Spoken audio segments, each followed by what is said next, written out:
How is everybody? Let me just put this on my screen so that I do not forget what I'm supposed to be talking about. Hi, let me try and get my dog with me. As you can see,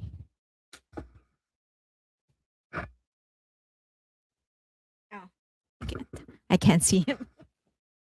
You want to join us, Nebak? Hi, everybody. Hi. Nebak, you want to join us? Such a diva. Pace yourself at Z Arashi. There is a lot to catch up on. There is a lot to catch up on. Am I coming in clear? You can't hear me? You can't?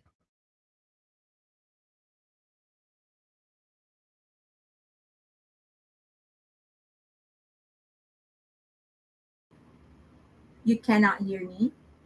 Can you hear me now?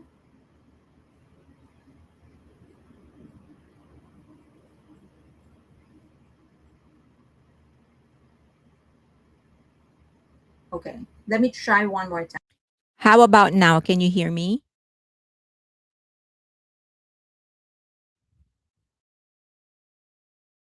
Can you hear me now?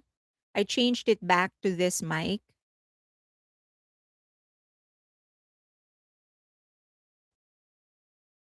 You can hear? Yes. Yes. Better? Yes. Yes. Yes. Okay, good. One of the many wonderful ways that they have upgraded this streaming system is that I keep on having audio errors. Hi, everybody. Okay, let me say hi to everyone. Um, oops. Okay, good, good, good, good, good, good.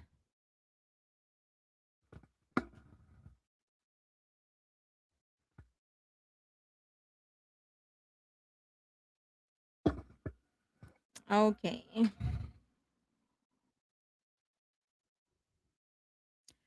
Robin, Hanako Grace, Nadira, I am Gigi, Leah, I am Claudia, Warren.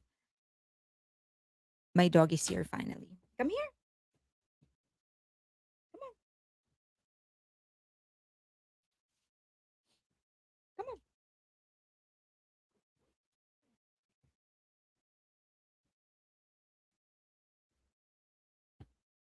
Hello. You see, hi, hi. Hi, everybody. I am here. Hi. Hello.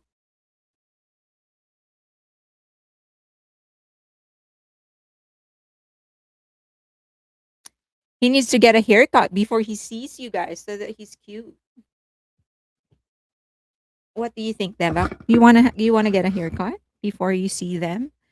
Okay, let me say hi to everybody. Angel Star, Leah, OSP, Robin, Amy, Nadira, Z Arashi, Hanako Grace, OSP, Angel Star,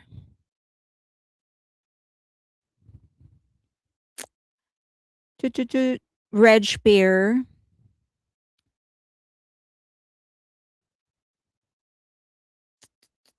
Elizar, Maritz, Bangi Luna,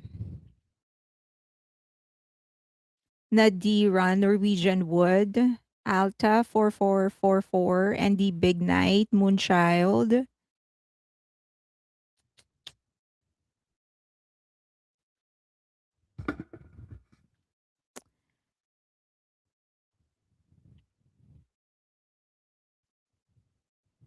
Bangi Luna, Robin Bryce, The Real TFS, Warren, Lisa, Pia, Letitia, Salmart, Halina, Lisa Parker, Nadira, Oraya, Azurella, Angel Star, OSP, Rachel Loftus, Melanie, I am Gigi Warren, Oraya,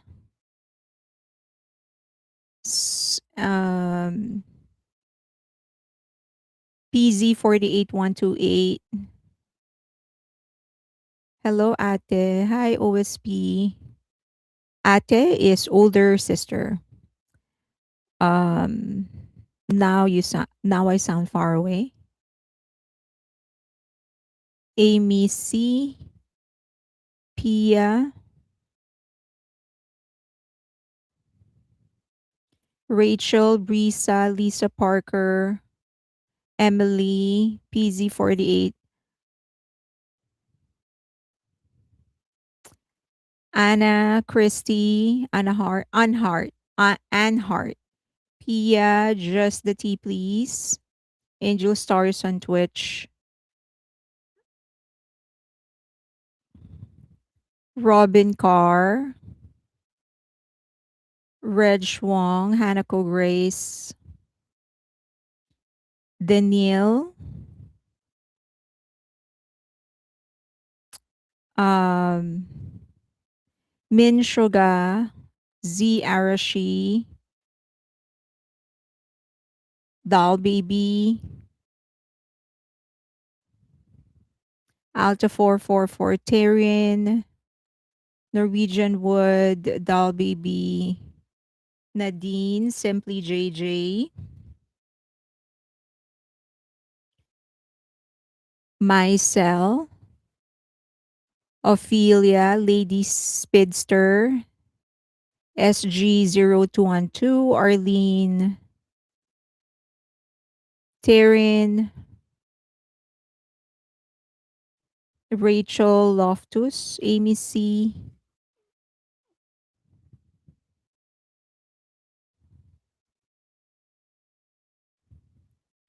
Carla Girl, Carla, hello, Pinayonce.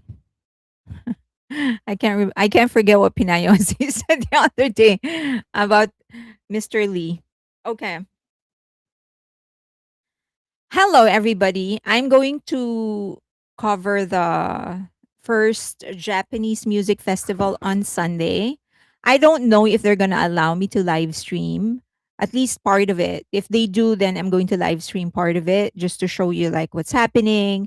Because they told me that it's going to be this Sunday in Rose Bowl. I can't quite remember. Anyway, it's in my email. Um, so okay, so I'm gonna try, the only, quite honestly, there's like 4 acts there are 7 acts that are performing. It's their very first, so it's very streamlined. I'm sure they're trying to learn and experiment. um and so they're I know Ada, this is the girl that I mean, faceless, she does not show her face whenever she performs. She's the main performer, she's the headliner. And then for 3 other acts that I'm sort of excited to see. But I'm actually more excited to see like what do they have, like food, because I love Japanese food. I love Japanese fashion. I don't know if they have like exhibits or something like that. So anyway, if they do allow me to live stream, and I do have to ask for permission because I'm getting a press permit. So let's see what's going to happen. Okay. If they let me, then I will go and live stream part of it. Okay. So we have 3 main things to talk about. The Coachella numbers, and then the rebranding of HYBE, and then BTS IP, how that's going to be affected because of the rebranding of HYBE. So the Ado, yeah, Ado is going to be, she's going to be the headliner. Yeah, this Friday, Zupangu. It's been like a busy week for me. I also decided to do my very first brand partnership, which I will be releasing. This is just a minor, I mean, not minor brand partnership, but like a brand partnership. So let's see what's going to happen. Um, It was like like a an interesting product, which I will have to do a separate video about. I actually wanted them to do an integration, but they wanted a standalone video. I was like, oh, it's not going to be, I think it's going to, but anyway, let's see what's going to happen. Um, yes, Coachella catch up. Okay, so let's do Hybe first, BTS, and then Coachella. How's that? Congratulations. Thank you. Thank you. I will let you all know so that you can watch the video. It's pretty interesting though. The video is actually pretty the product is interesting. Um because it's kind of like anyway, you'll see. It's very interesting. So I'll do a separate video for that. I'll give you the link so that you can watch it. Okay. I lost some weight. I don't know. I've I've actually been eating way more. Although way more fruits. So maybe. Thank you. Um, how can I brainwash you to think that I've lost weight permanently? Okay, let's do the high rebrand first. Okay, so they announced that they've officially rebranded. Hybe has officially rebranded. They released a PR yesterday or day before that they've actually officially rebranded. And they still are going to be called Hybe, but everything else has changed.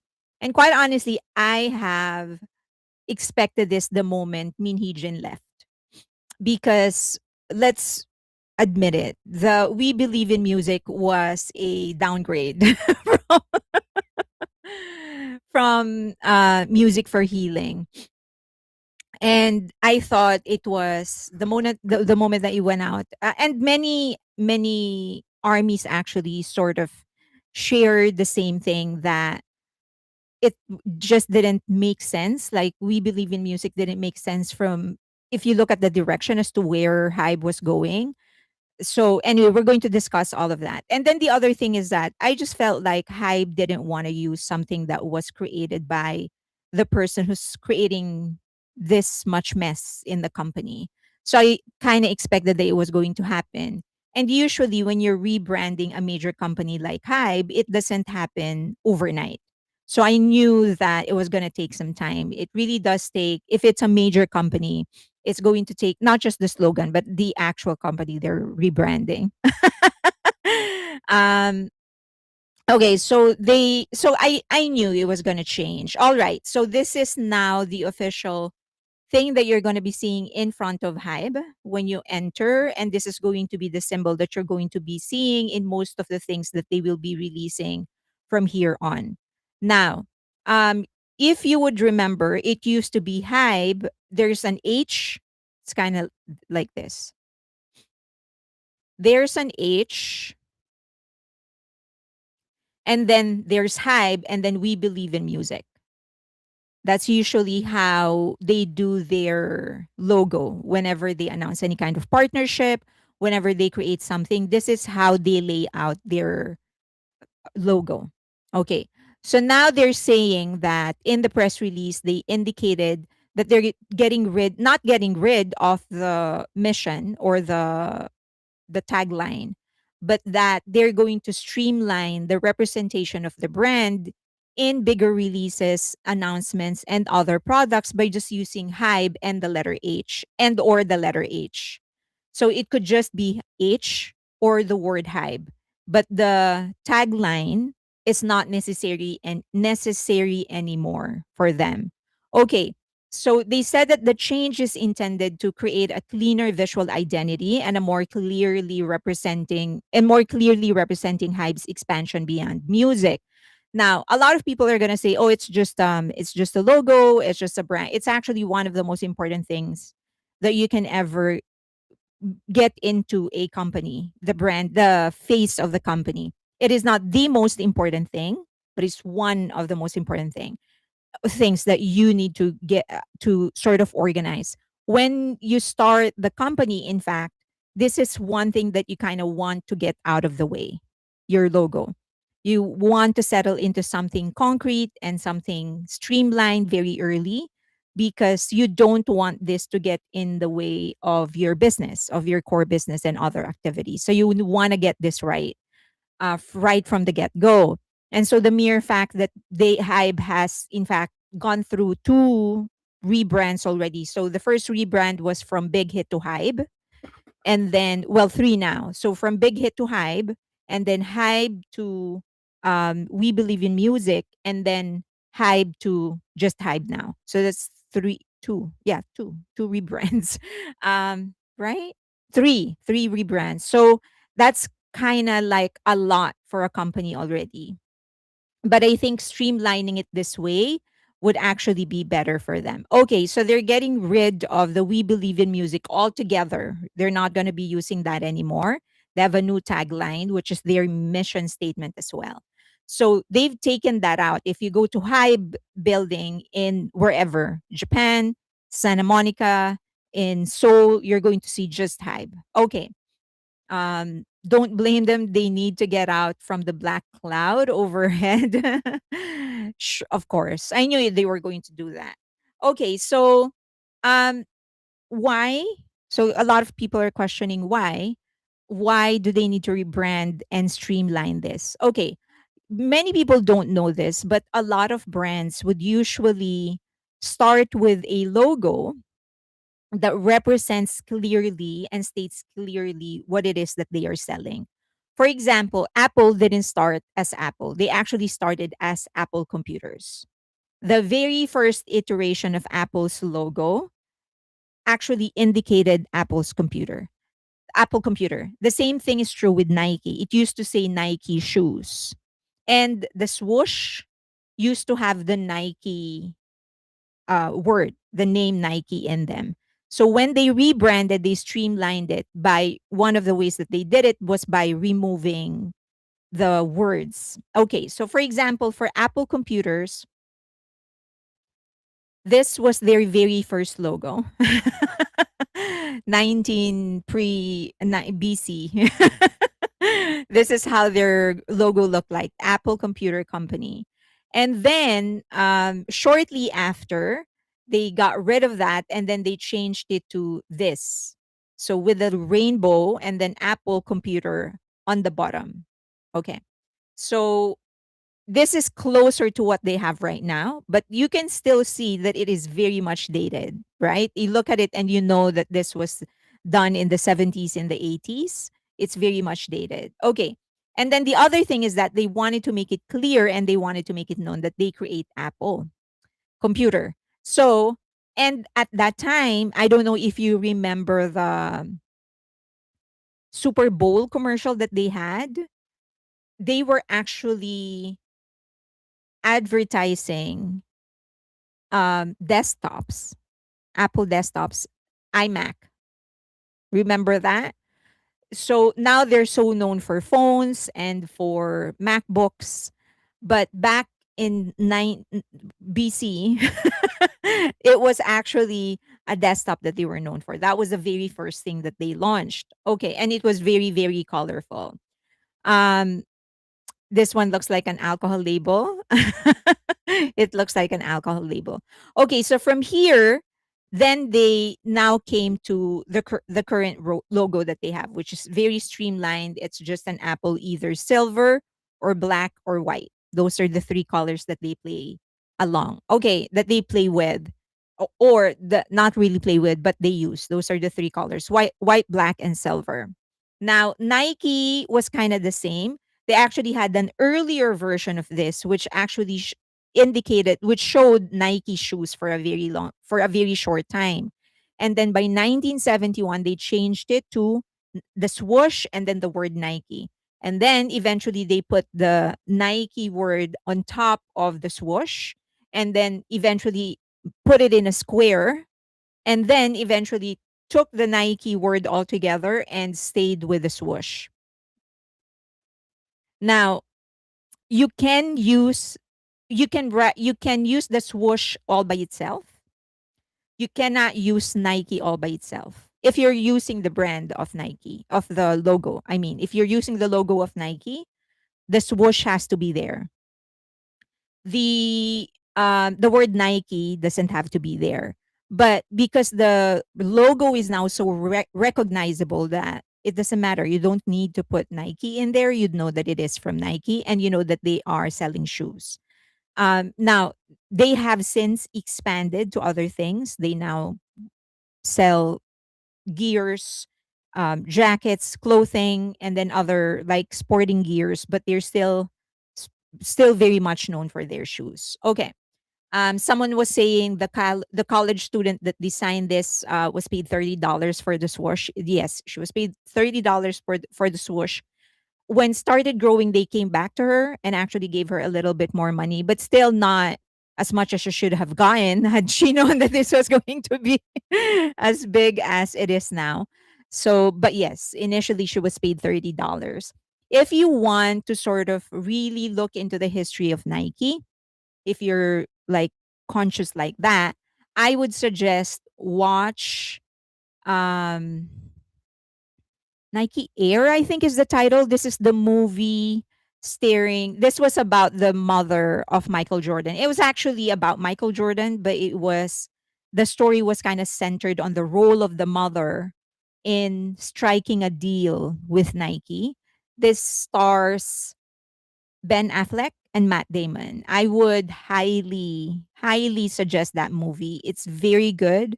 You'd be able to appreciate the rise of Nike from a mom and pop shoe store and how miraculous it was for Michael Jordan to actually choose them over Adidas. And at that time, Michael Jordan wanted to be with Adidas. So the mother was very much instrumental in him signing with Nike. Okay, moving on. So that's the evolution of Nike. As you can see, all brands would usually um, would usually streamline their logos from something very complicated, something very specific, describing what it is that they do. They usually streamline it into very few symbols or one symbol altogether. Okay. So that's for Nike. And that's kind of the pattern that Hybe is going for. Now, the one advantage is that they don't need for Hybe, they don't need to spell everything out anymore because everyone knows what Hybe is. Now, everyone knows what Hybe is in the market that they are playing in, not globally yet. I'm sure there are still other countries where you go and they still don't know what Hybe is. But still building on something very streamlined, I think is better at this stage. Okay. So that's one of the reasons they decided to streamline it. Brand recognition. People know who they are, what they do, what they deliver, so no need to spell it out. Okay. And then streamlining it will also allow them some opportunities for expansion, meaning now, because in the previous version of their logo, it says, "We believe in music," then everyone kind of already knows that their primary product is music. It isn't anymore. But or at least it is not going to be the main product in about 5 years. But if they continue using the old logo, that's what's going to happen. They're going to be stuck in that identity that they are centered on music. Okay. Now so this the "We believe in music" and then the old iteration locks their core and business into music, and they're trying to move out of it. They've been expanding in the last 3 years extensively, 3 4 years extensively. In fact, one of the major moves that they've made was when they went into gaming. So last year, IM, which eventually rebranded into Dreamage. That's the gaming company. That's the gaming arm of Hybe. They made a major headway. They actually got 20 million in funding in order to develop a lot of games. So and they have been trying to do that. Now, 20 million of course sounds like a lot to people like us, but it's really not a lot for a company like Hybe, especially if it is a gaming company, and especially because Hybe is very ambitious, or Dreamage is very ambitious. So, but still a big win for them, because I think this is Series A. I think, if I'm not mistaken, this is the first time they've actually gotten some money for any of their ventures. Now, one of the ways that they use the money on would be to develop a game, and that included In the Som. Okay. So, In the Som remains to be their biggest game, IM's biggest game. You will take 21 million. So I will take one. I'll take half a million. How's that? Okay, so In the Som remains to be their biggest game. It's self-sustaining, meaning they don't need to do a lot in order to progress it. But one of the things that they keep on doing is that they reinforce it with new development. So usually when something happens, like the birthday of one of the members, then there's a celebration if they release a new single. Like during the time when the members were actually releasing new singles, they will develop new things and incorporate that into In the Song, which is one of the learnings that they've gotten from the several years that they've been trying to get into gaming, but more on that later. Okay, so the biggest game that they have right now is In the Som. But they do, of course, need to move out of just K-pop, because right now that's all that they have, meaning many of their money making ventures are directly involved in K-pop. So even in gaming, this is, of course, directly related to BTS. Okay, so one of the things that they ventured into was publishing certain games. Um, they incorporated the palace. So I haven't played in a while. Okay, so they incorporated the palace. People, if you're playing In the Song, go ahead and go there because they incorporated the palace. Oh, imagine. So those are the new things, but more on that later. Okay, so what Dreamage actually did last year was to publish certain games. One of which is OZ Rewrite, and then the other one was um Zelda, I think. Not Zelda. There's another one. Astra. Okay. So they got the publishing right for OZ Rewrite. And basically a publishing right of a game means that another company developed it. So there's a developer. And then they are the ones that are responsible for bringing it to market. So market, bring them to market, publish them, promote them, get players in them. They can now, they hold the right over the IP as well, so they can expand the IP, launch global versions, different merch versions, create merchandise, do collaborations, build transmedia projects, integrate game into broader fandom ecosystem. All of that will now be under Hybe, or it was under Hybe. So they did that for OZ and for Astra. Now people are gonna ask, how did it perform, right? It was not a major hit for OZ Rewrite, primarily because it was so niche. It was really geared towards anime lovers, and they already announced end of service, EOS. So meaning they discontinued the game. Okay. So after that, but that's kind of very common. I don't want you to think that that defines an entire company, especially in the gaming world. It's very rare for anybody to be able to produce something new in the game. So that was pretty ordinary and sort of expected, especially if it is your first venture outside of your usual K-pop releases. So they went into Astra, which actually performed a little better. Okay. And also the game in general was a little better. And you can apply, by the way, as a tester of, of Dreamage if you want. You can go to their website and sign up as a tester. But you do need to test. You really need to test. Okay. So it was a little better. There was a console style presentation. There's a cross platform live service, or RPG. For those that are not into gaming, these terms are probably flying over your head. There's PvP, player versus player. There's online multiplayer and long term monetization systems. So all of these things are sort of designed to keep you engaged if you're a gamer, right? And you can think of it like um like a theme park, for example. You don't want to keep on going back to a theme park if you're just going to experience the same thing over and over again. There has to be some changes. You want to experience new rides, new portions, new brands, new IPs. That's the same thing for gaming. When you go in and you keep on experiencing the same thing over and over and over again, it kind of becomes boring. So the game has to expand. They have to introduce new characters, blah blah blah, new activities for you to keep you engaged. So Astra was very successful in doing that. However, and also the visuals, if you look into it, the visual was stunning. The visuals were stunning. It's also community driven, meaning they were able to encourage people to come together, create groups, create teams, and battle. So there's like a fandom ecosystem happening.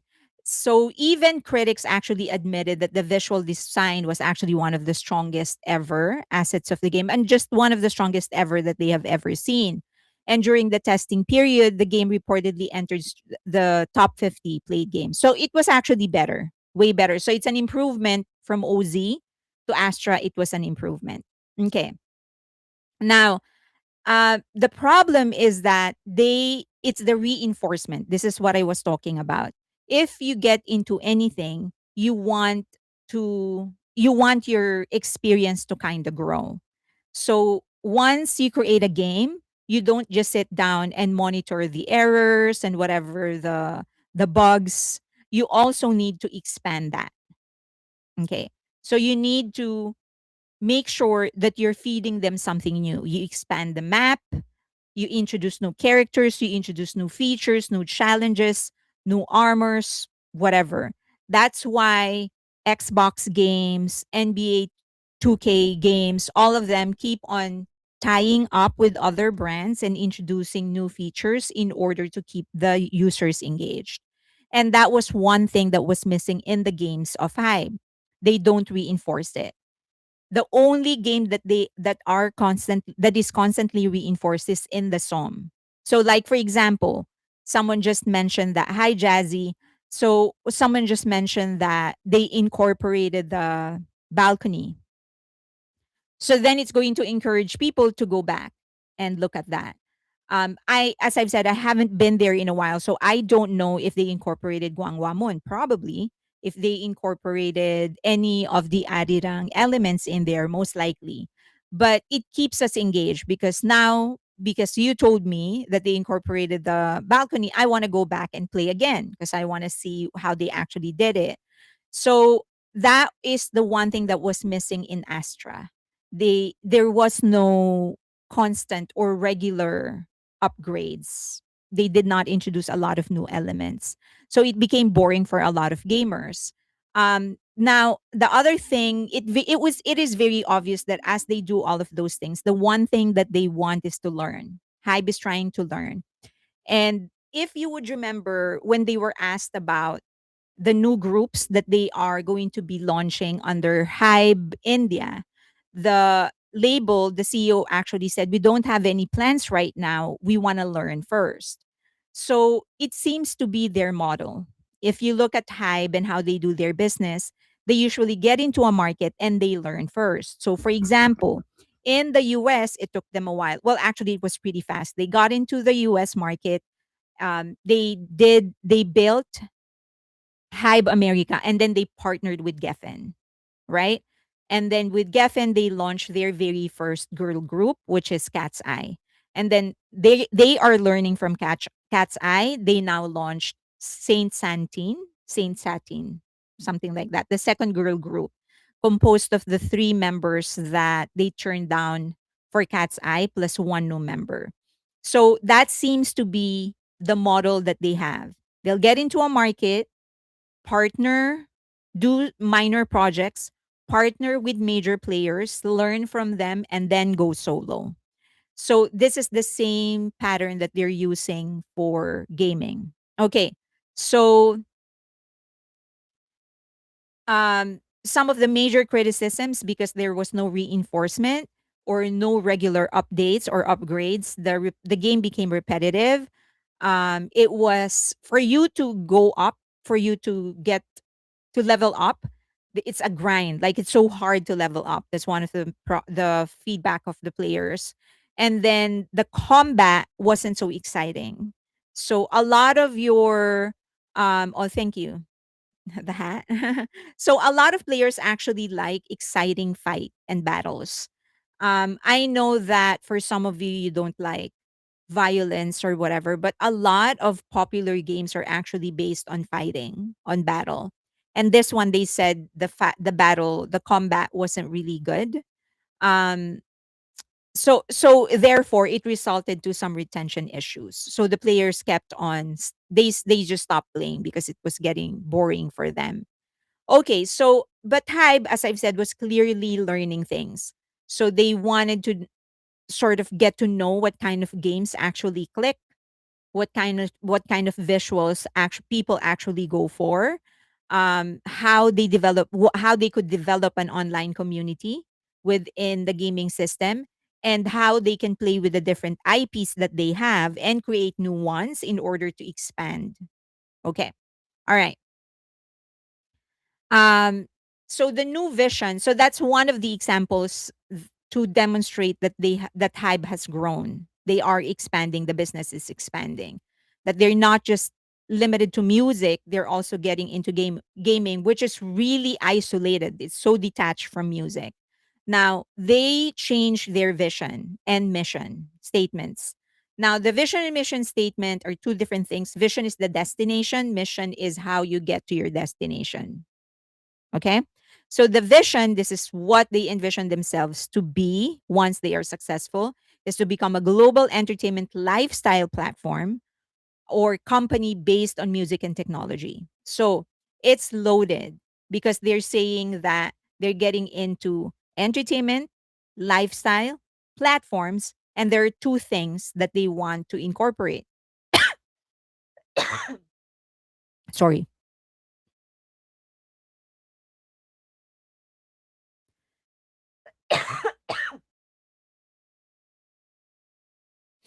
Okay. It's okay, baby. Sorry. Okay. So music and technology. Okay. So that means that they really are treating technology as a separate thing, as something really separate from music. So they aren't just trying to launch artists. They aren't just trying to write songs and have their artists tour. They are also clearly trying to develop new technologies where their artists and music can actually expand too. And that's very important because eventually the technologies that they are developing will be white labeled. We'll get to that in a bit. Okay, but that's the vision. They want to become a global entertainment, lifestyle, and platform. So three things: entertainment, lifestyle, and a platform. Okay. Thank you. Drink some water. Thank you so much for reminding me. Okay, and then their mission is discover a new universe, unlock an immersive journey. Okay. One thing about the mission, clearly they want people participating or doing something active with their products or services. So they don't want you to just watch or listen or pay for something and not do anything about it. They want you to be able to interact with whatever it is that they are going to release. So that's their mission. That's why it is an immersive journey. Okay. And also, it's all about creating universes. It's all about creating new experiences, new ways for you to experience old things, or new things that you can experience the old ways, or a mixture of both. Okay. So that's their new VMO, Global Entertainment Lifestyle Platform Company based on music and technology. That's the vision. And the mission is discover a new universe, unlock an immersive journey. Okay. Lifestyle, are they going to start selling coffee tables and sectionals? No, but they are going to start um getting in. They are redesigning the way that you live, not redesigning. They're not the ones redesigning the way that you live, it's you. It's just that they want to be where you are. So any kind of activity in the future that you do, it's going to highly involve the metaverse, IR, all of VR, all of those things. They want to be there. So they also want to be in fashion, food, all of those things. Okay, so this is so several business newspapers already started writing about the rebrand, and most of them write from the point of view of like a financial analyst. Like they usually read these things in order to recommend or not recommend the company for their stocks. Okay. RM line for bicycle, maybe a very, very close Ducati Jungkook partnership. I was so happy when I saw it. Okay, we'll talk about that in a bit. I'm actually curious about because they did not release the rest of their brand Bible, but usually it should contain objectives, pillars, values. The objectives would be exactly what it is. You know this. I'm sure that a lot of you are professionals, and so you would know that objectives have to be measurable. So this is like where your KPIs are going to be hinged on. So I want to know like their short term objectives 1 year, 5 years, and 10 years, and 15 years.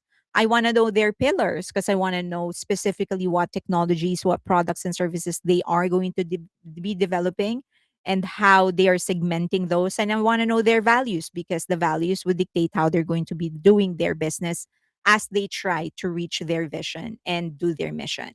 Okay. Human made J Hope. Okay. So um, I have spent so many hours of my life adhering to brand Bibles. I love brand Bibles. Okay. So I think that at least in the next 5 years, and this analysis already takes into consideration all the analysis of other financial companies talking about this. I think music will continue to be an anchor in the next 5 years. But I think from there, they're going to use that to expand to other gaming, to other things. Okay, but that's in the next 5 years. I think beyond that, there's a big possibility that they will be known on other areas outside of music, like totally divorced from music. Okay. So, for example, I do think that they're going to get into vertical drama and short form drama and OTT. So, sure, I don't know if you're already trying vertical dramas and short form dramas. I've tested several already, but basically what it does is you're watching a drama. Vertical is the orientation on your phone. So the last this is embarrassing. So I was watching something. What is OTT? Over the top, like Netflix streaming. OTT. That's OTT. It means over the top, which is anyway, yeah, OTT, Netflix, Hulu, Amazon Video, those are OTT. Okay, so for those that haven't tried vertical dramas, the two, no, actually, I've watched three. I can't remember the title, but a lot of them are heavy on narration. So you're kind of watching it and then there's like a narration happen. There's a few like lines and dialogues, but most of them are actually narration. Now, someone actually told me that there are dramas where it was actually shot like an ordinary drama. It was shot, and so you're really watching like the same thing that you're watching from Netflix. But it's vertical. Okay. Um. So, but the ones that I saw, they're heavy on narration. And the story was about a child. So they were twins. And I think someone kind of gave them a necklace. And then the necklace is supposed to tell you, if you're a parent, if one child is lying and then the other when a child is lying, basically. So when it's green, the child is telling the truth, and then when it's red, the child is um lying. And as they were growing up, the necklace of one girl, kept on turning red whenever she says something, and so the mother would know that she's lying. And so she was really like she was abused by the mom because she kept on lying. You saw that? Okay, so she was abused by the mom to the point where, and then she was locked up in a basement.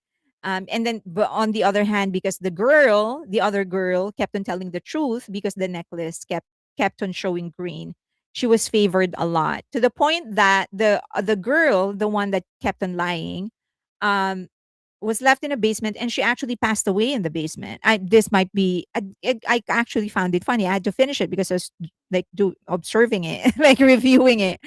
And so she actually passed away in the basement, and the mom was so like angry at her even when she was, because she thought she the mother thought that she simply didn't want to shower. And so that's why she smelled. And she just shut off the room altogether. She duct taped it and all of those things until she was found out. In other words, I think it was the father who came home after like a week of work, came home and realized that her other daughter is has passed away. And so the police came, they investigated her, and they learned that the necklace was actually um like it was faulty, it was broken. And so the other necklace, the one that was with the child that passed away, the only bulb that was working was the red one. That's why it would always be red. It was because it was faulty. And then the other one, it was also faulty because the bulb that was working was just the green bulb. And so it seems that she was always telling the truth when in fact it was her who was lying. So she was jailed, and the mother was jailed. I can't quite remember how it ended, but anyway, she passed away. And so I watched a few, so it was like so silly.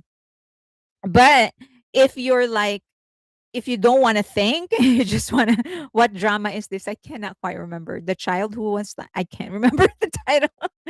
And then the other time I watched, it was like a vampire story, a werewolf story, where one girl was like an omega. But and then she was maltreated by the clan because they don't like omegas. So she was, yeah, so she was like turned into a maid until a werewolf who was alpha saw, saw her, and he wanted to marry her. Things like that. That's the kind of story that you will get for from vertical dramas. Anyway, a lot of people are very addicted to this stuff. I actually did, I think, two videos already on this, but it has already outpaced traditional shows in terms of growth. It outpaced. It's still not bigger than traditional like OTTs and TV, but in terms of growth, it outpaced traditional drama.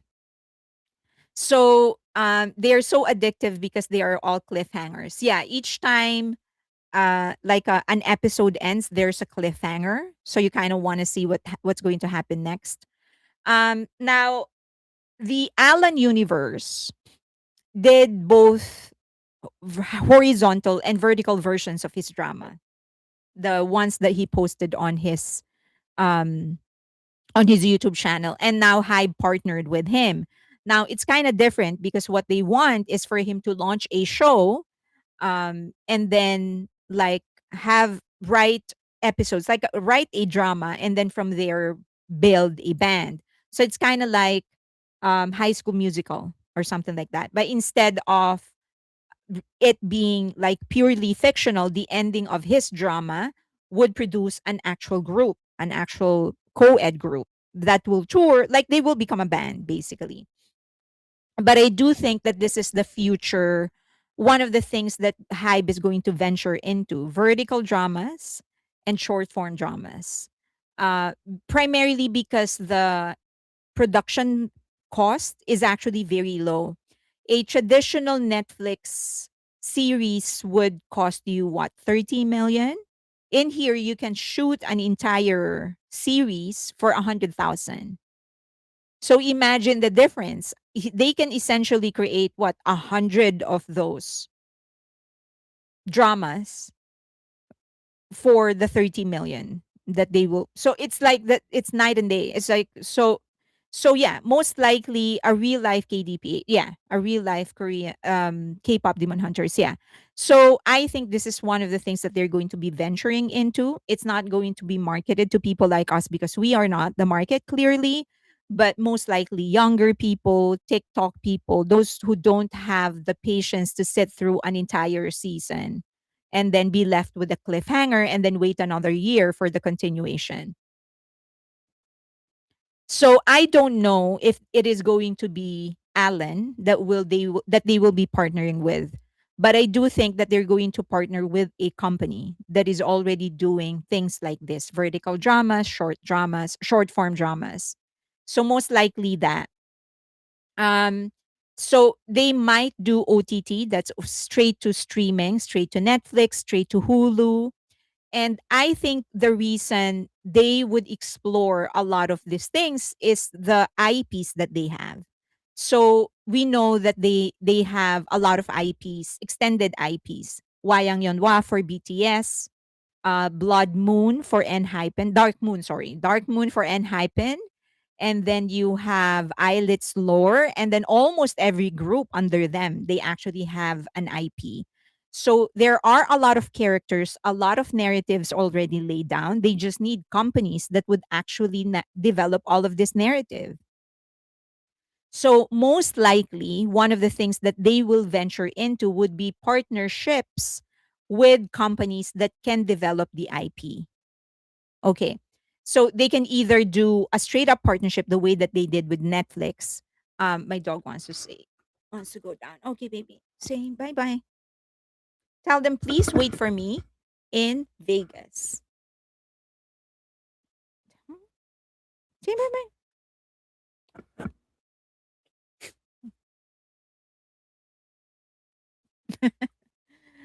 Say bye bye.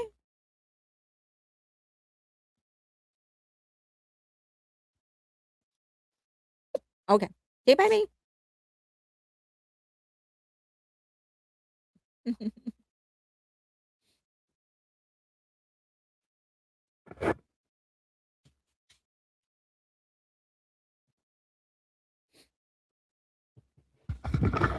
Okay, you think they were testing with ENHYPEN? Probably. I think the biggest test that they had was Wayang Yonhwa and Chacos, right? They had a full like manhwa with Seven Fates Chacos, and then they had a full drama for Wayang Yonhwa. But I think the things that really got in the way for this productions were really the resources and the know-how. So now that they're sort of opening their partnerships with unconventional suppliers like Alan Universe, I think they'll be more open to actually trying this route for their other titles, for their other IPs, and probably start small scale. Again, this is where it's important to understand how they usually enter new ventures. They usually like trying out things, getting into the market, observing, trying, doing some experiments, partner with certain providers, learn, and then do their own. That's the pattern that we see. So I think this is the same thing that they're going to do with all of these lores and all of these IPs that they have. You really need an in-depth detailed stories about this. I'm very much familiar with ILLIT, of course, BTS. ILLIT, I'm familiar, and also with SSERAFIM. I'm not so familiar with ENHYPEN. Someone recommended Jay to me, so he's my bias in ENHYPEN. So maybe I'll get into it. If I do, then I can probably do a video like doing a recap of all the stories. Okay. So other things that they will be doing is most likely choose your own adventure apps, 3D plus movie and 3D movie plus physical experience, gaming, metaverse, and second screen engagement. So the company that I actually have a brand partnership with is kind of like the choose your own adventure app. Um, what it does is that you can create characters within the app and adventure with the character. So uh, it's it's like it's like so you can create any kind of character. So whatever character that you want to create. First, of course, they have their own rules there. But many when I check the app, predictably, there were a lot of K-pop fans creating characters for K-pop idols. Not just BTS, but like many K-pop idols. And then they're living their own fantasy there. So it's like an interactive AO3. But anyway, um, I think this is one of the things that they will be developing. Like they will develop characters for each of the IPs that they have. So, for example, for Seven Fates Chakos, you have all the seven characters, and then you can do adventures with them. And you have a goal in the end, and then your objective is to get to that goal. So, for example, for one, for example, that's Jin in Seven Fates Chakos. If the goal is to um, find his family, for example, then you will adventure until you find that family. But you can also have like simple conversations with the characters, and that is proving to be very, very immersive because then you are essentially not. This is the second. This is like Jumanji but safer because you're not actually in the adventure, right? You're just in this virtual world. Okay, so I think they're gonna get into that. They will develop an app like that or a service like that where all the different IPs that they have are actually created and then you can choose who you want to adventure with. And these are not necessarily games, but just adventure, like have a conversation, find some things, stuff like that. I think that's one of the things that they're going to develop. And then 3D movies plus physical experience. So I think they're testing this with Pikachu, where you watch a movie and then after a movie you search for something physically in the Pikachu theme park. And then of course gaming, the metaverse, and then second screen engagement. Okay, it's another way to interact with your bias. So licensing will be a big thing for them because I think eventually they will allow all of their titles to be developed by other companies. So if you would remember, um they licensed Chacos to this Japanese company. They license it, and then this Japanese company developed their own version of the story. They actually rewrote the entire story. Now it didn't make any kind of it wasn't a commercial success, which that's another discussion altogether. But anyway, it was a failure, so they did not pursue developing the entire thing, or maybe they will. It's just taking them some time. But anyway, so they've already started doing that. They're licensing the stories. Then that gives the whoever the publisher is the right to mechanically like manipulate the characters in the story itself in order to create their own. And the nearest comparison would be how, for example, Harry Potter is being developed, or Lord of the Ring, or Game of Thrones. Like in Game of Thrones, it stopped the book actually stopped at book 4 or book 3, and then it was HBO who continued the rest. Okay, I'm being reminded that we are at 7 p.m. Now in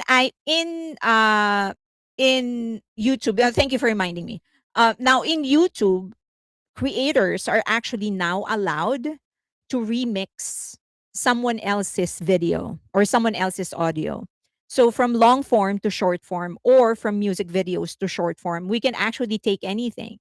Like I can take any song or any music video of BTS and then turn that into a short form. Legal.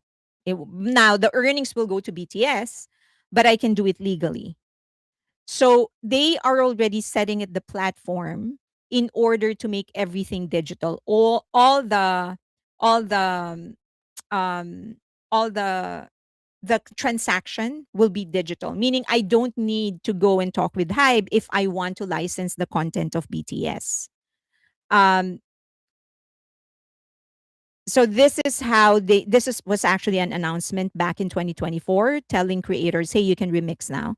So just get any video that you want and take the audio, turn it into a short form content, and you can do that legally. You will not get a copyright strike.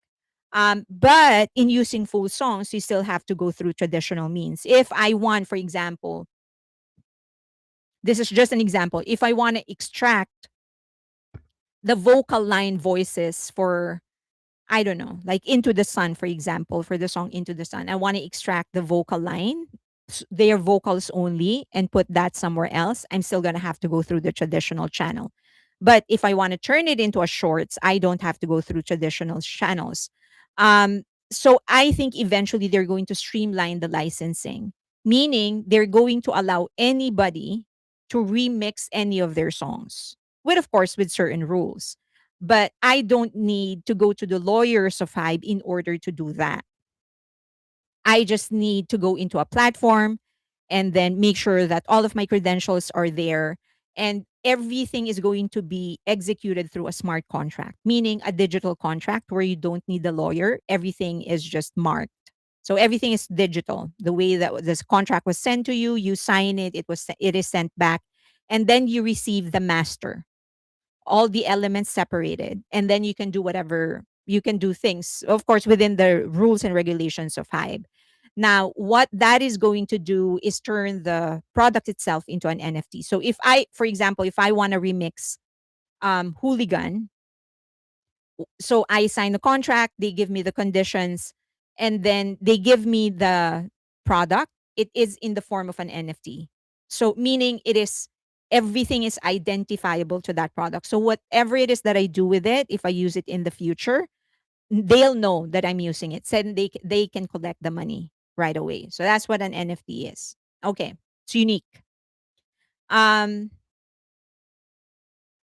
so if I remix it, for example, I remix Hooligan and I put it in YouTube, then the income is either split or it's gonna go to Hybe or Big Hit. Okay. Um, I just found out Miss Fairy Lane on the shorts. On the shorts, it has to be 59 minutes or less. On you, 59 minutes or less.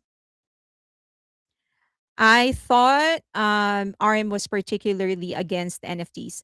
No, that was like created by someone who really hated NFTs. And then said that, oh, RM went and did a PowerPoint presentation against NFTs. That's not true. They've Weavers has been using an NFT. They've actually been using cryptocurrency, or at least some form of digital currency on on Weavers. So if you ever watch any paid content on Weavers, they usually ask you to buy a jelly. So that's an NFT. That's a digital currency.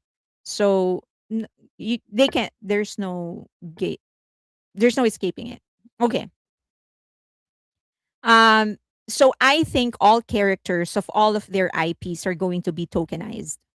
So that it's easier for people to get it. For example, me, if I want to remix, if I want to create a story based on these people, based on their characters, it's easier for me to get them. And we just split the income, or I pay them outright plus royalties. The other thing is they're already getting into virtual concerts, right? So they did it with ENHYPEN for immersion, and then they did it with SSERAFIM. I think BTS, some of their concerts will be made available via a VR concert. I think that is why, because one of the things that I sort of realized is that they're not doing live viewing now. If you would remember before, for example, for PTD, they did live viewing, meaning there is another venue which you can buy a ticket to. It's rented. You buy a ticket to that venue like a cinema, and you can watch the concert live. So they haven't done that so far, except for Goyang and for Japan. But for the rest of the United States, they're not doing it yet, and I think they're preparing something else for that. Okay, so I do think that the concerts of BTS will be made available via VR on cinemas, 3D concerts basically. And then um uh Meta, Facebook, started getting into metaverse as well. So they signed a partnership with Rise, SM Entertainment, Rise, NCT, and there's one more. I cannot remember the girl group, and they are supposed to have a concert in the metaverse. So anybody with the VR goggles, they can watch this through the metaverse universe of Meta. So they're starting to get into this as well. I think Hybe is going to get into the same thing where you do not have to go to the cinema to be able to watch the 3D concert.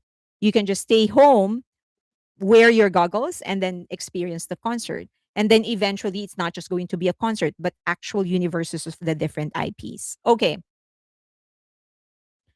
Um, and then, oh, there you go. Stacy is the other one. So NCT Dream, Stacy, and Rise. Those are the three groups that are going to get into that Meta partnered with. And then you will have mixed reality fandom experiences. So that is exactly what they're doing with BTS The City. So when for those that are going to Vegas, you'll be able to experience some things that mix both physical things and also digital things. In fact, the stamp rally is a digital experience because you're collecting stamp. Sometimes you're watching something on your screen and then you collect stamps, and then once you get 5 or you get 7 or how many it is that you're going to require, you get a reward, also a digital product. So they are already starting all of this. So I would suggest go to as many activities as you can when we do BTS the City. They're fun, but it is also going to provide you an idea on where they are headed in the future. So real life events, AR, augmented reality, VR, virtual reality, mobile interaction, AI systems, live streaming, gaming, and interactive digital environment. Okay. So for example, your phone unlocks AR visuals around the stadium. So that could happen eventually. Fans complete location based mission, which is the stamp rally. So the stamps are digital. Yes, they are digital. The stamps are digital. It's on your um, Weaver's account. And then Hybe is also developing technologies themselves. So Weavers, I think, is going to eventually be whitelisted. Yeah, you can white label Weavers, meaning if, for example, um, this is just an example. Sony, for example, wants to rent or buy the rent, I guess, rent the platform of Weavers, but whitelist it, meaning it is not the brand of Weavers, it's their brand, but it is the technology of Weavers. They're going to start doing that as well. So they'll develop new systems and new technologies and then allow other people to use them. But the other person, the one that is renting it, will be able to brand it as theirs. So those are the things that they're going to be expanding to. Some of this are well documented. Some of this are um, some of this are already being implemented. Some of it are still in the plans. Um, Thanks for confirming the stamp rally. Stacy is a really good group. I like them. Hybe is moving too fast. I feel they should wait until the war is over and all this crazy stuff is going on presently. That's one way of looking at it for sure. The other way of looking at it is that we're just going to have to live through it. Like, don't wait. The other side of it is just don't wait. Just continue to live, and then what will happen will happen. How they can be stalked digitally, funny but not funny. I meant instead of personally. Robin Cart reminds me of Hey Tablo. Okay, do you have questions before I get into um the Coachella numbers? Zuckerberg is a criminal. He is. I hate Meta.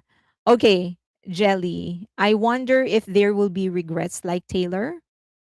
What do you mean? Hey, Fairlane, buffering for anyone else? Is Fairlane buffering for anybody else? If they waited out COVID, any news on Hybe's African expansion?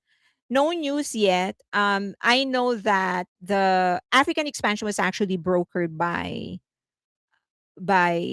anyway, no news yet. I know that Tyla is gonna go on tour. Korea is already having problems with the gas and reporting it on the news. VR, it wouldn't be as fun though. The point is to go crazy with other fans. That's the best aspect of attending a concert.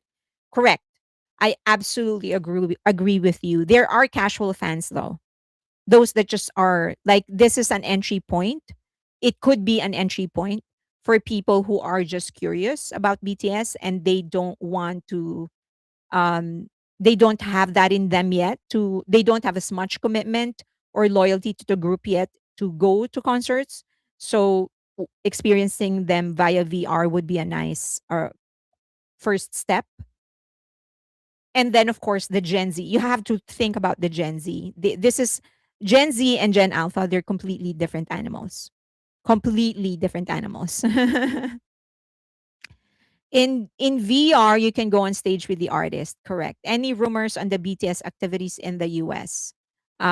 Yes, mine has been buffering off and on. Okay. All right. So you want to go through before we go into BTS, we can go into Coachella because this has been hanging for a while now. Do you have questions before I go into Coachella? So, do you think they will keep on-site concerts but incorporate VR in it? Yeah. Oh yeah. Oh yeah, for sure. They will definitely, I think physical concerts will eventually become a premium experience, super premium experience. So, um because the idea is that if they're already lowering the barrier with streaming, cinema events, and now they're going to do VR events on your homes. That's lowering the barrier. So then you need to then elevate the other experience. Big Hit has not announced if they are live streaming their concerts as of yet. Have you heard? No, no other except for Busan. Is aespa's tour in danger of being canceled? Did the new single bomb? So no, they're I don't think they're going to cancel it. They might have to eventually close the upper portion. You know how usually they'll block off the upper portion of the arenas. They might do that if they don't sell enough all the way until they might do the same thing for I went online for a second, huh? Um, they might do the same thing for IVE. IVE is selling a little better than but of course they've also been the tickets have been available for a while now as well. But no word about them canceling the tour. There is, however, now in terms of how the new single performed, I think they ended with 1.4 million streams or 1.6 million unfiltered streams on Spotify global. Um Sorry, not global. So they did not actually end in the global list daily top songs. But it's 1.6 unfiltered, so that only means that the filtering rate is actually pretty high for them to not get into the chart. Um, Now, how do we contextualize it? Um, it performed better than Celebrate. Celebrate was 1.2 in the first day, or 1.1 or something like that. Celebrate is the last single of Le Seraphim, but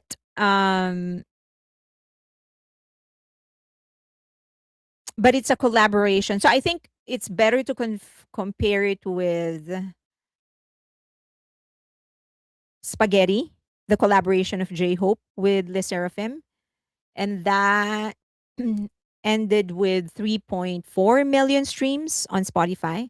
So you have 1.6 versus 3.4. Both are collaborations. Both are with collaborations with rappers. My dog wants to go out. One second. Want to go out?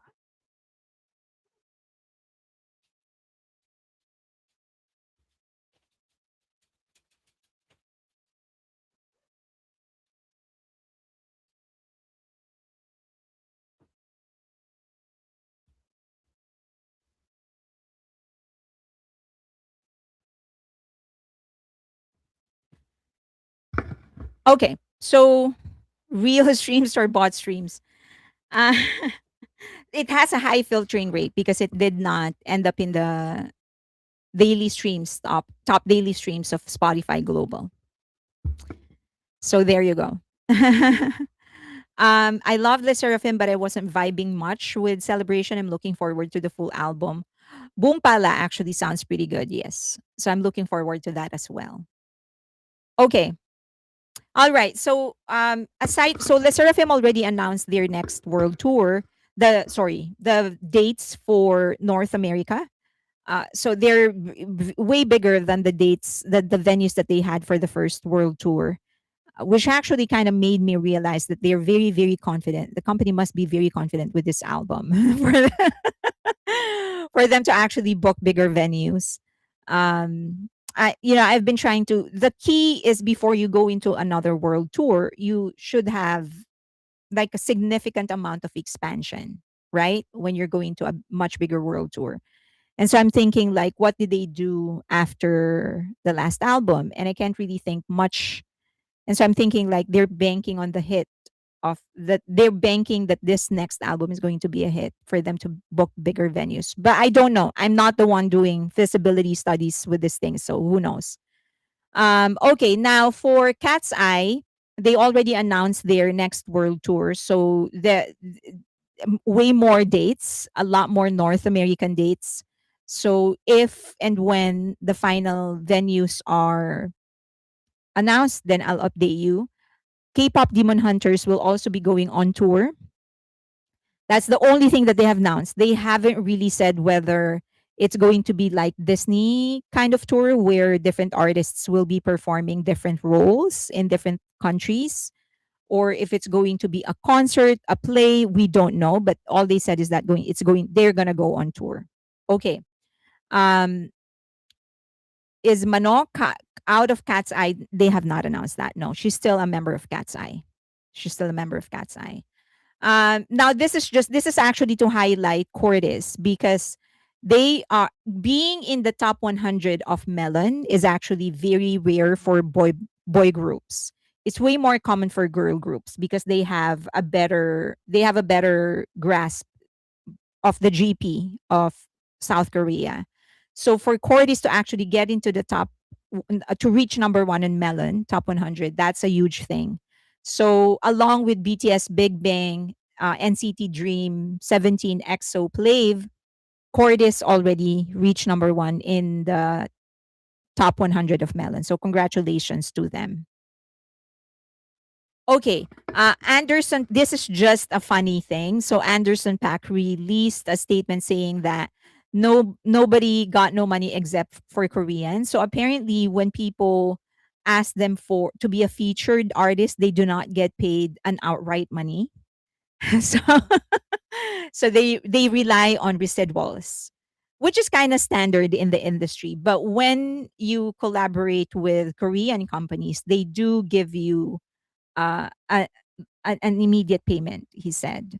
And then after you reach a certain threshold, that's when you start getting residuals. So he said that when you get invited to feature in any Korean group song and they need to fly you to South Korea, they'll treat you right. Like they'll get you first class tickets. They will spoil you as opposed to other acts, he said. Okay, so that was just a small anecdote. Okay, now let's go into the numbers. Okay, short of Coachella, short of the story, no one is bigger than Justin Bieber. By all measure, physical, crowd size, media value, interaction value, rise of their catalog, even their merch. No one has done it like Bieber. All time. He's the best performing artist in all of those measures in Coachella. Okay, that's the short of it. If you're not patient enough to listen to everything else, that's the one that you can take away from it. So, weekend one of Coachella generated 870 million in MIV. Now, to put it into context, 2025 Coachella generated 908 million for all weekends, as opposed to 870 million for week one of Coachella. So it's pretty much safe to say that at the very least, Coachella 2026 outperformed Coachella 2025 by at least 75%. Okay. Amy C, please see your DM on Discord. I will. Okay.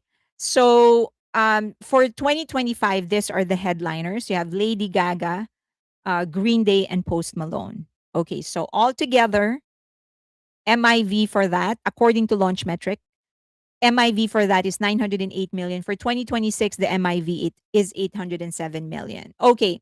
So these are some of the people that performed in 2025 Coachella. Okay, Green Day, Lady Gaga, Post Malone, Jenny, Lisa. All right. Now for Bieberchella, for week 1, his MIV is 117 million. But the bigger story actually is that 66% of his media value came from influencers. It was actually other celebrities tweeting, posting, talking about his performance that actually upped or pushed up his MIV, not necessarily him. I think he posted very few, like once or twice. So he got a lot of boost from many other celebrities and influencers, one of which is Katy Perry. So she went to watch Justin Bieber, posted on TikTok, I think, either TikTok or Instagram, and her own post, just one post, she said something like, "We need the exact," something like that. Some joke, I can't remember what she posted, but anyway, she generated 1.9 million MIV.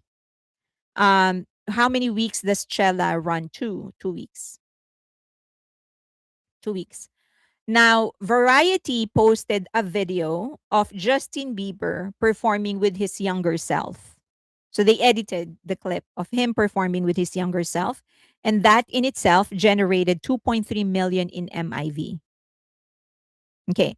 So imagine that. Imagine Variety just taking existing content, creating something and being able to generate 2.3 million in MIV.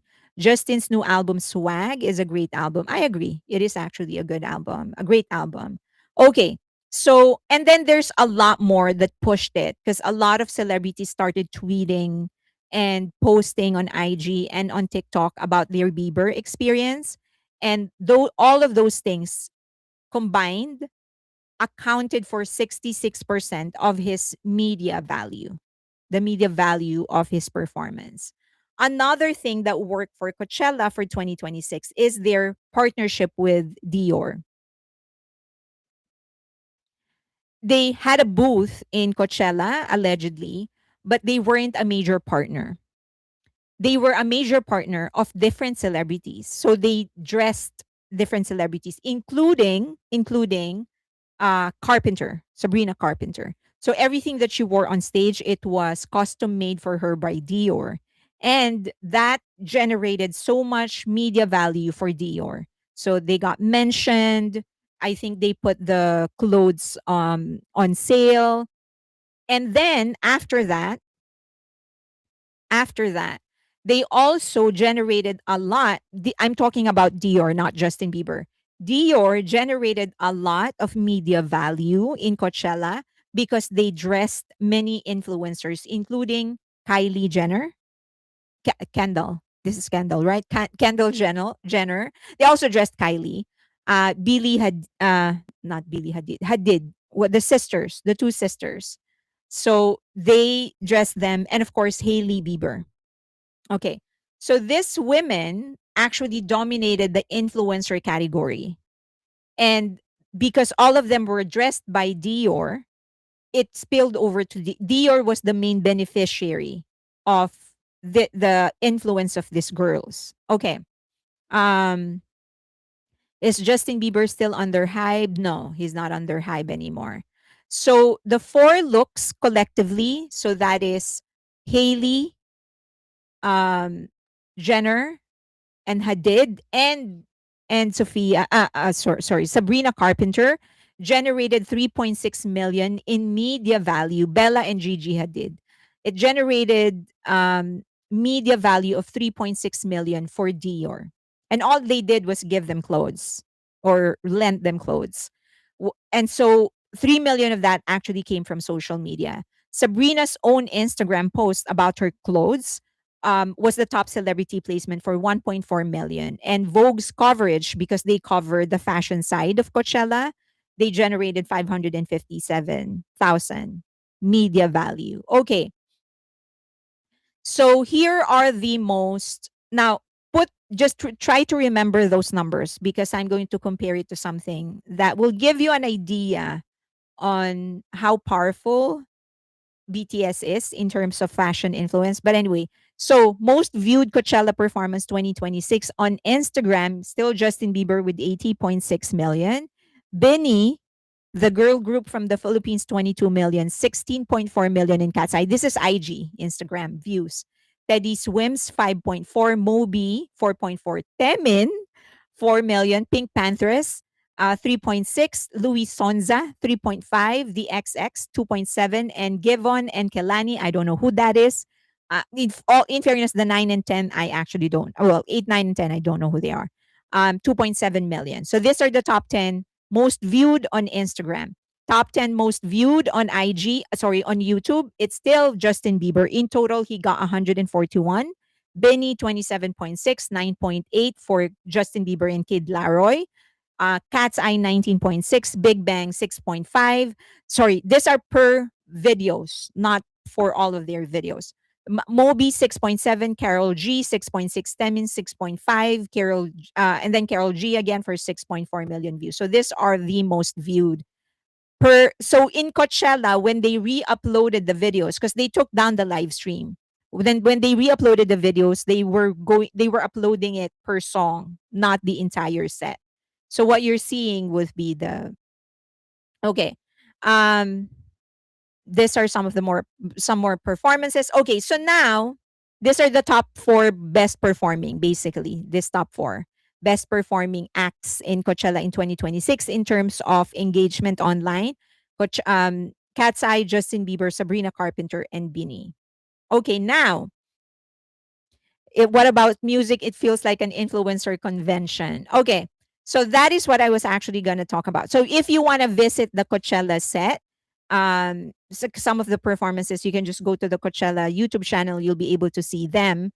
This is the same sentiment that I had. Like I felt like this was all about fashion, not a lot about music. Now, not really. So when I looked at the numbers, it's not really, because the catalog of Justin Bieber actually went up by a lot. It went up significantly after the Coachella weekend. So April 11, it went up to 65.2 million, his catalog, the consumption of his catalog. And then by April 18, 173.3 million. And then it peaked at 209.6 before it started going down again. So to a certain degree, it did affect his catalog. So it affected his music. It went up. The consumption actually went up. The same thing is true for Benny. For Sabrina Carpenter. It also went up. Same thing is true for KATSEYE and for Benny. So for all of those acts, KATSEYE, Benny, Fuji Kaze, Justin Bieber, and Sabrina Carpenter, all of their catalogs went up. Now, nobody went up as much as Justin Bieber did, but they still all went up. Okay, so it did affect their music. But the main thing is that fashion was actually the one who was the biggest winner in Coachella, because Dior and all the other labels that dressed other influencers and other artists that attended Coachella were the ones who got the most media value. They got the most um benefits to in terms of media exposure. But JB sold his catalog, right? He did his old. So allegedly the reason, I don't know if you watched his set, but he actually played from a YouTube channel. In his performance, he was playing from a YouTube channel because allegedly, according to his contract, the only way the catalog owners will not earn if he is playing from YouTube. That's why he played from YouTube. And then all the things, the rest of his set was just his new songs. But social media told me that KATSEYE was falling off. No, they were the biggest beneficiary, along with, in terms of catalog performance, along with Justin Bieber, Sabrina Carpenter, and Beanie. KATSEYE they were the third best performing in terms of catalog. So they did. It's just that not everybody did. The 4 did. And a few others. Um so but the biggest winners were actually the fashion labels and fashion influencers instead of instead of the catalog itself. So what a lot of people are going to, oh, so okay, so I said I was going to compare this to, so these numbers are pretty big if you would think like they're MIV, right? Um, the four looks collectively generated 3.6 in MIV for Dior, with 3 million coming from social media alone. Sounds like a lot, right? Do you remember the MIV of Jungkook, Jimin, Jin, V, who was the other one? RM. Oh, Suga was the only one who didn't attend the last time that they attended Fashion Week. Do you remember their MIV?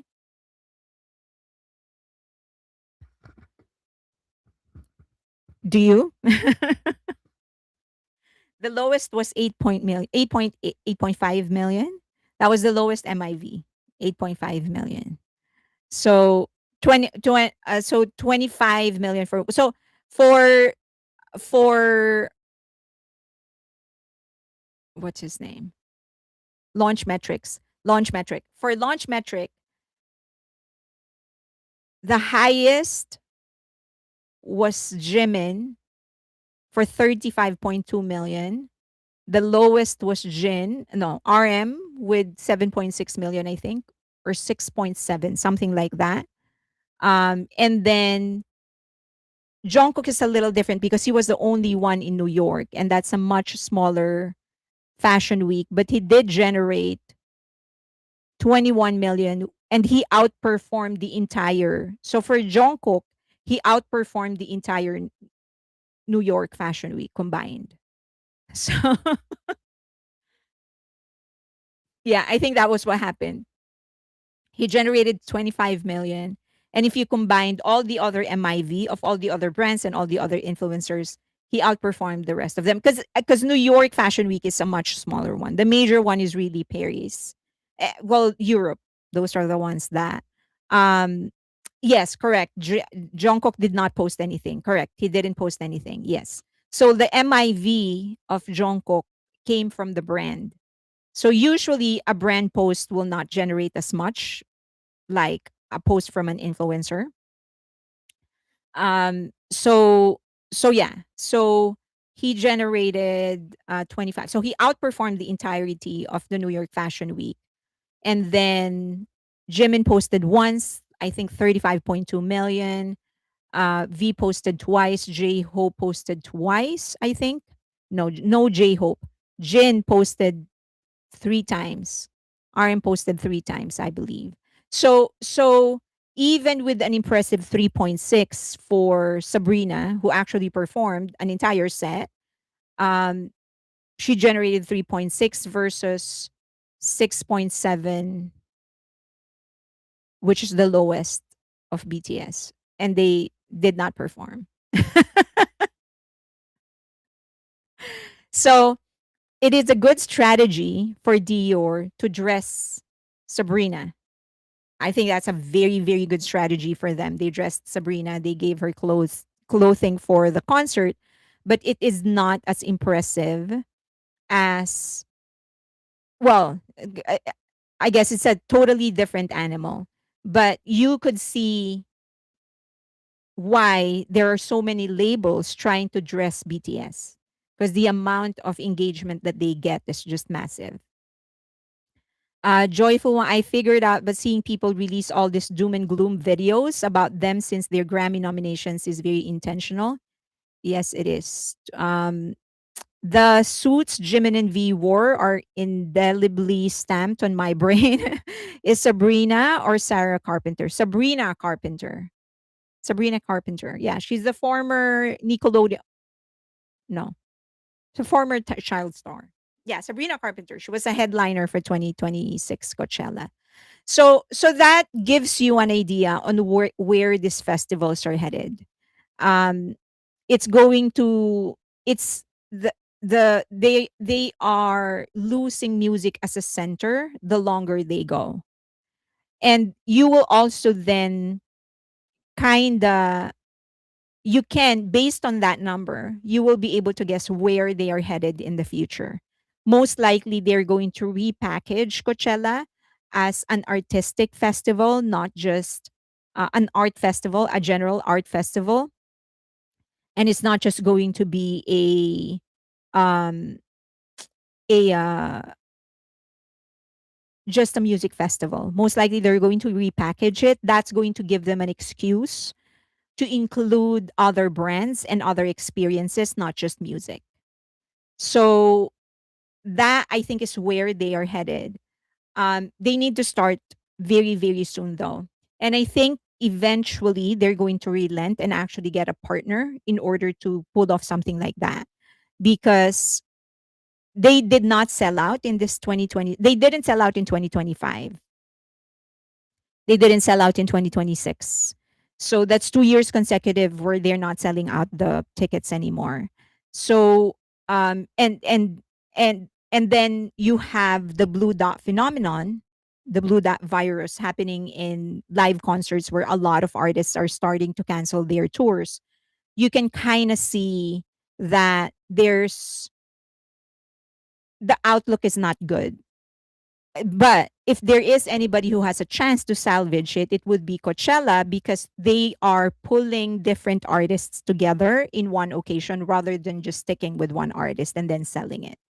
So, but I think that's what they're going to do in the future. They will eventually start repackaging Coachella as an art festival rather than just a music festival.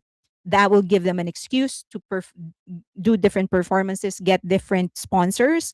And if you have different sponsors, you have more people promoting you. Um, Not selling out, but weren't willing to bend when suggestions were allegedly made by Hybe. Well, Hybe wanted to buy them. So probably he wasn't he's not ready to sell. Have the big four decided on the Korean World Coachella yet? Not yet. They're still, I think they're still, it takes some time, but they said that the first festival is going to be 2027. That's what they said. Okay, any questions? I think I have enough time just to talk about a little about BTS. Um, do you have questions? BTS is in another level. Everyone knows, but often pretend that they don't. Social media is so wrong about Cat's Eye. People get caught up in the drama. They're doing really well. Oh yeah, I mean they're oh yeah they're doing phenomenal. I think the main thing is that there's a lot of people who actually wanna just stir up drama. I think within the group they're very clear on what each member wants to do. Um, there's really not much you can do if one member wants to do something else. What are you gonna do? Right? Of course, you need to support that person with what they want to do in their career. So they have to respect what Manon wants to do. They have to. That's her right as a human being. If they force her to do something she doesn't want to do, then what kind of company are you? So, good on fashion labels for thinking outside the box. Okay. So let's do BTS. I think 2 weekends. Cat's Eye's Boston venue is 10 times the size of the first time they performed in Boston. Um, okay. I hope BTS will not perform in Coachella. Spill the beans on the additional tour stops. I want BTS to do it though. For so the prevailing belief, and this is something that's documented, so I can say this. So the prevailing talk is that there's going to be more than 100, and they're going to add more North American dates. So I do think that there is some negotiation happening with Wembley.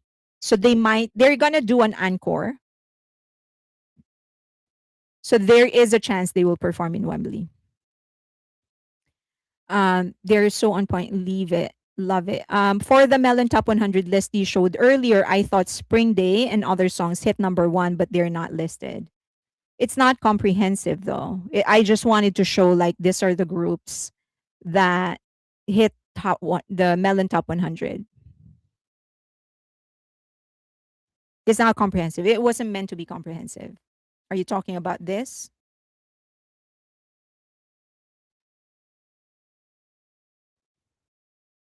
Oh, that's not it. This one, right? I love the vocalist and the girls. I love Mexico gets an encore. An encore. I'm sure they. I mean, that's the reason they most likely decided. This is not meant to be comprehensive. Um, so they most likely are going to go back to Mexico in 2027. That's probably why they said like, "Oh, see, we'll be back in 2027." Probably because they already are planning an encore. I know that Suga said they should play in the biggest venue in Mexico. Okay, next. I hope they do more than 2 shows in Wembley. Then she needs to leave. That's probably what she's trying to do, but people are stirring up so much drama. Are we talking about Manon? She's fine. I mean, I think right now she's doing what she likes. She's in the like a fashion show. She was a judge in a fashion show or something like that. So obviously she's being supported. She's, you know, Hybe and Geffen are behind her doing pushing for what she wants.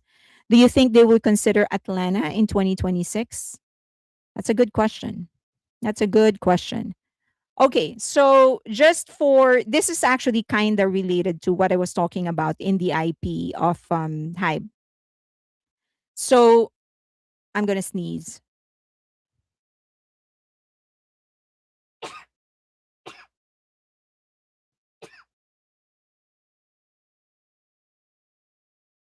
Okay. Maybe she'll end up doing solo work under HXG instead of KATSEYE. Maybe. Bless you. Thank you. I meant 2027. Ah, that's a good question.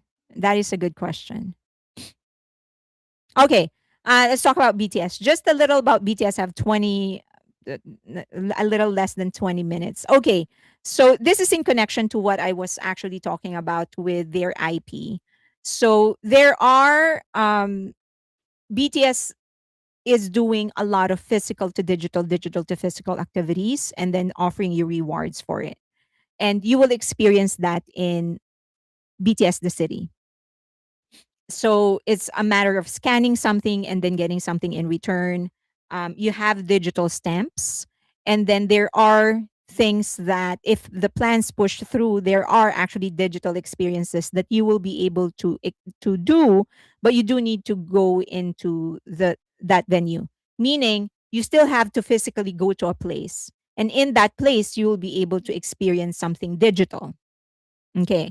So they've done that in Seoul where you go to a certain place, you scan something and then you're able to watch something. So they'll continue implementing that. Okay.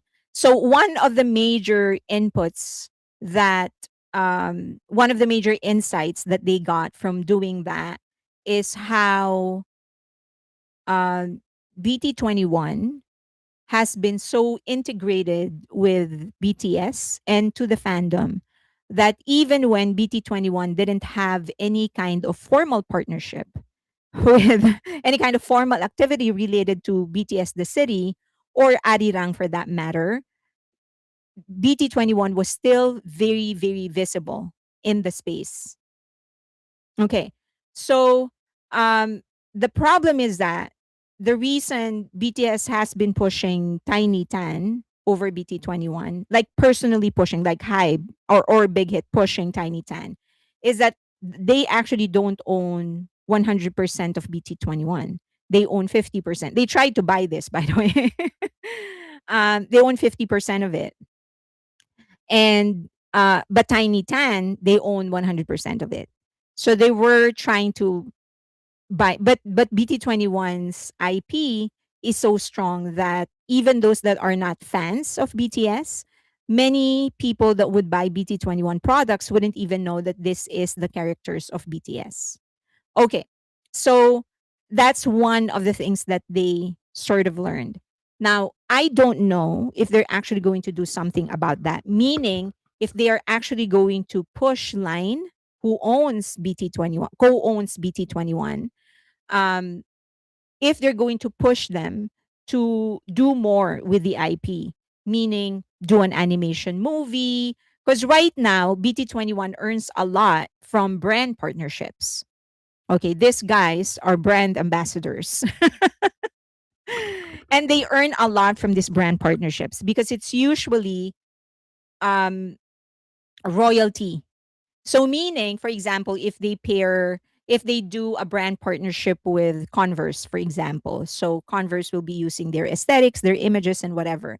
What BTS gets outside of the lump sum, which is the initial payment, they also get royalties after a certain benchmark is reached. And so, um, did you ever get the official number of Happy Meal? Oh, I haven't presented that to you. Okay, I will do for the paid members. Okay. So, yes, I did. Is the answer. So let's see if they are going to actually do that. Because right now they're big in brand partnerships, they're not big on narratives. Like the next step should actually to do a movie, an animated movie, even if it is straight to streaming, OTT, or even if it is digital only. They did several before BTS when it was still new. They did a concert, they did BT21 Universe, they did the separate adventures before the return of BTS, but they need something stronger in order for BT21 to reach the level of Hello Kitty, which is what they're aiming for. They wanted to become like Hello Kitty, like Disney characters where they actually have a life of their own. Okay, next. Um for the BT21 though, they fully own this. So that is why this is what they pushed for McDonald's instead of BT21. BT21 actually had a partnership with McDonald's, but they didn't promote it that much, unlike Tiny Tan. And the benefit is that they own 100% of that. Now, the next step would be Seven Fates Chacos. They started licensing the actual story and then they haven't done anything with it. So they did an intro short film and then they didn't do anything with it.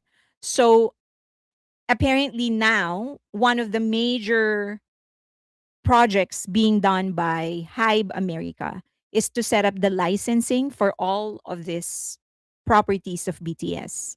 So eventually each character may be sold separately. The same way Mickey Mouse can be licensed separately. You don't need Minnie Mouse. You don't need anybody else. You can just license Minnie Mouse. So what Hybe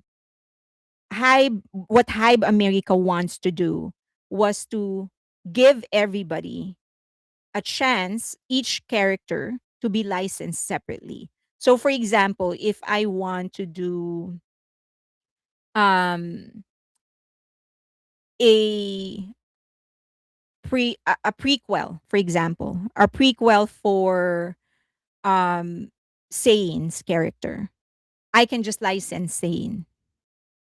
So there's already preparing that. The same thing is true for Tiny Tan. So the BT21 is still always the big question because they don't own 100% of it. But that is the objective. Chimi so much cuter than Hello Kitty. So do you have to buy the jellies in order to keep them? How rude. Seeing BTS have so much fun, their joy in being okay. I'm trying to finish reading Chacos. It's not your taste. Okay. Now, the other thing that has stalled is Wayang Yonwa. They started with a drama and supposedly it was going to after it was after the 8 episode drama, they were supposed to do a proper present day drama based on Wayang Yonwa that was going to run on traditional TV in South Korea and then do an adaptation in the US and then do a movie. That was the original plan for Wayang Yonwa. So all of it was allegedly stalled because BTS wants to distance themselves from Wayang Yonwa characters, the same way they were able to distance themselves from BT21. Meaning they want the characters and the story to grow, but they don't necessarily want it attached to them anymore. So that as an IP, it can continue growing once they slow down, once they probably retire, those stories will remain. So it's going to be like a literary piece, like a book. right? There's a lot of books that are not attached to any kind of celebrities. It just stands on its own. Little Prince, things like that. It stands on its own. That's what they want to happen with Wayang Yonwa. They want it to be able to stand on their own. And one of the ways that they're doing it is by distancing themselves from the narrative in order to let it once for them to really pull away their identity to be pulled away from Wayang Yonwa. And then they're going to restart it. Don't tell me we won't have season 2 of Wayang Yanwa. I guess there will be season 2, but not necessarily a continuation of where they left off. Does that make sense? Wayang Yunwa webtoon was good, but seemed that the end stalled out. I don't even know what the jellies are for for the translation. You can use it to buy some of their digital products. So they will be licensing the development of the narrative. So this is what I was talking about. They will most likely work with companies like Alan Universe, not necessarily Alan Universe, but companies like him or creators like him, Meta or Netflix, in order to pick up the story and for these companies to develop it along with with Hybe and Big Hit. So remember, their model is always that they will partner with a major agency in the US or wherever it is that they're going into, learn from them, and then start doing it on their own. So all of this IPs of BTS will eventually be developed, but first they'll do something minor, something smaller with a major company in the US, learn from them, and then do it on their own on a bigger scale. So a good candidate right now is Netflix. Now, whether or not Netflix will be able to bag it, I don't know. Um, there are already pitches that are going on. So certain companies are approaching Netflix, certain production companies are approaching Netflix with a fully developed story, but then Netflix will then have to buy the license from Hybe or from Big Hit in order to develop all of these stories. So remember, you have Tiny Tan, BT21, Wayang Yonwa, and Chacos, Seven Fates Chacos. So all of those are free for somebody to take. Okay. So this is the course. This is sort of their model. They they partner with someone major in the US or whatever market they're trying to get into. They produce it, they get into the business of it, they learn the production side, they learn the business side of it, and then they learn about the market. Okay. Do you think some of their content from other platforms will eventually be shifted to Netflix? Um, I don't think it will be Yeah, maybe it will be made available too in Netflix. Fairly, maybe I should ask this on Discord, but do you have any on what JC would be doing in Korea? Maybe you should ask that on Discord. Okay, future. So here are some of the things that we can wait for, that we can expect from BTS: animation, dramas, games, interactive fiction, streaming adaptations, and mobile experiences. So, as I've said, they are most likely going to partner with somebody like Netflix to develop some of their IPs. That would be the streaming adaptations. They'll probably go into animations for BT21 and Tiny Tan. They'll do dramas, they'll do games, a lot of games in the future, and then some mobile experiences. So do remember that as BTS expands to other content and to other things, they're doing it for their future. So a lot of the things that they will be doing are going to involve like the metaverse and NFTs. Always remember that they're doing that because that's the future. There's really nothing much they can do about it. They can't stop it. And if they don't participate in it, then they won't be able to take advantage of all of those opportunities. So, but the expansion of their IP, the development of their IP, and the scale that they're going for, that's all because they want to secure the future of BTS and of all of their artists. When this artist starts slowing down, they want a continuous source of income. So, most likely, the remember that the long-term value is not just on the original content, but on the endless ability to extend the universe. So they'll do that. They'll just continue extending, they'll continue expanding. Some of that we will not like. The same way I didn't like the adaptation of Chacos when that Japanese company licensed it, but what can we do? That's what you get once somebody license a content, they get a free reign on how they're going to manipulate all of that. Okay, they have questions. I think conversations on clothing has always been centered on the fact that these women are obviously talented and intelligent, and we want to see not necessarily what to wear and the characters that they played. A different Seven Fates track was done by an animation studio. Think it was Clover work that looked really cool.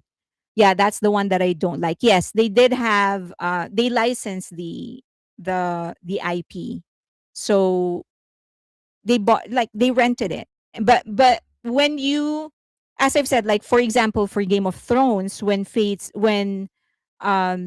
when HBO took it to be developed into a show, they had a they reserved the right to change, to make changes in the story in order to make it palatable and adaptable to a TV series. So the book actually had 3 or 4. And then he didn't write anymore. The original writer didn't write anymore. And so originally I heard HBO was expecting that he was going to continue the story. The writer was going to continue the story. He didn't. And so they decided to write their own version in order to end it. So once they license something, others will have just the freedom to do whatever it is that they want with it. Um the hat, where did I get this from? Korea. I got this from Korea. Okay. Oh, so it's not like he's starting a company there. Okay. What about the timeline? What do we think will have sooner? What do you mean? Oh, a partnership with Netflix will be next. Whether it's going to be shown next is a question. But the partnership with Netflix will be next. That's going to be the next announcement. Lisa Parker, have a good evening. Take care. Bangi Luna. Yes, there are, after a much broader market. Um, we are not always the target market. We are not always target market. Who doesn't want to be Iron Man? It makes sense that they look for their long-term future. Okay. He writes very slow. The writer of, yeah. I remember the writer of Game of Thrones. I'm assuming that's who you meant. I remember someone asking him about it, like just an ordinary fan who saw him. I don't know, having lunch maybe or walking. I don't know. And then they asked, like, when is the next book coming? And he said, the next time someone asks me when the next book is coming, I'm going to kill another Stark. That's what he said. Well, I don't know if that's true. If it's true, that it's funny. But anyway, yes, so that will be the next one. We can probably expect the next one to be a partnership with Netflix for one of their IPs. Now, whether or not that's going to be a BTS IP immediately, I have no idea. But yeah, but the idea is to experiment first, see what's going to work, see what's not going to work. Remember that when Netflix produces, they produces for a global audience. So a lot of the things that they get, a lot of the IPs and the lore, they will have to readjust it to make it more palatable to the global market. And then the other thing is that if I am Hybe, I will probably not want BTS to be the first IP that they will be working on, because I want to learn first. Like, it's a sensitive thing. If they mess it up, then most likely, um, they're going to get the backlash is going to be unbelievable from armies. So you want to make sure, like, if I'm big hit, I want to make sure that whoever it is I end up partnering with will be a good one before I turn over the rights to someone else. Then, okay, the Red Wedding is still traumatic. Then the lesser known groups under Hybe would be able to gain some exposure. It would be fun, Hobie Palooza type concert event. I hope they do more Are You Sure and more Jin content. I second that. You know what? I also kind of wanna. see Jungkook and Jin. Like a show, something like a special. I don't know, like I think it would be just hilarious with it. Don't you think? Jungkook and Jin is going to be super crazy with those two. It will be like something like I don't know, like yeah, Jungkook and Jin. I would love for them to do something together. I would love for Jin to actually have like to do Sok Jin, run Sok Jin, and then just have a special, and it's Jungkook for 5 episodes or something like that. Okay, I'm proud that BTS spoke Spanish in Mexico because they were in my country. Okay. Oh yes, JK and Jin would be great. That would be beating each other up. That would be great and chaotic. Cook and with Jin, that would be this tour is already like Run BTS episode. JK, they are becoming. I'm going to say this though, as I observe the different fan cams, they are starting to become more and more relaxed on stage. They're now becoming more playful with each other. A 3J adventure would be amazing too. A 3J show would be great as well. But I also want them to do like a dance adventure, like something like similar to what J Hope did with Hope on the Street. But I want something different. Like but I want like traditional dance. They will learn traditional dance or something like that, not just hip hop. Like I would want them to go around and learn traditional dance and choreograph based on that. That would be great. Jimin and Yonggi would be super fun. Jimin and Yonggi would be super fun. Yeah. Yeah. I love the chaos. It's so fun. Yeah. So I think they're becoming more and more relaxed on the stage. They're becoming more playful. Um, so yeah, that would be like having fun. Do you think Suga will do this show or do you think it's too sensitive? Which one? JK, Jimin, and J Hope. Yeah, the 3Js. Yes, Miss Fairlane. Oh my God. OMG, you're making me excited. 3J dance outreach with youth and legendary dancers. That would be great. Like legendary dancers, or traditional dances. Like they'll go to different countries, learn the traditional dance of that country, and make a choreography out of it or something like that. And then at the end of it, you have a dance, like a dance album that they will release. I would love that. Absolutely. Absolutely. Dance adventure sounds awesome. JK motorcycle tour. Oh yeah. If he hooks up with like different popular by riding group, I would love that. Although usually as odd as it may seem, even for example, if he partners with Ducati, for example, if they have like a brand partnership, usually Ducati would include in their contract that he cannot do risky things on the bike because they want to take care. I know it's kind of odd, right? But they want to take care of their brand ambassador, so they usually include that in the contract to make sure that if the contract is 2 years, that he'll stay healthy for 2 years, something like that. um 3Js are my biases. I hope that happens for you. I really would love that to happen. This tour, or once this tour is over, they should headline the hype tour with Tom and Jerry. Jimin and Shoga is very Tom and Jerry. Jimin and Shoga. I don't know if Shoga will have the energy though. Probably. I guess so. Like to just tour. That sounds fun. RM is funny and comical sitting in between Jin and Jungkook. He is very funny. RM is funny and comic. RM, I think if there's anybody I would pair with RM, it will have to be somebody like um um it has to be someone crazy. Just like absolutely crazy to put. Yeah. So Chuita, is there a sense that it would be a problematic because of alcohol? No. I think so too, especially maybe being out of Korea, they feel they can be more themselves. Correct. JK and Keanu mode. Oh, wow. Oh, yeah. I'm a long suffering Game of Thrones series reader. His last letter said he has 4 chapters of Winds of Winter done, but he's not in the mood to finish right now. RM and Vante Arthur. Oh, oh, yeah. That would be great. I would love for them to do um like uh co-create art with some of the legendary artists that we have. Ah, oh, oh my god. That's going to be like, if they do that, oh my god. I mean, V has he just thinks out of the box. I think he will impress so many artists, like legendary artists, because the way that he thinks is just so out of the box.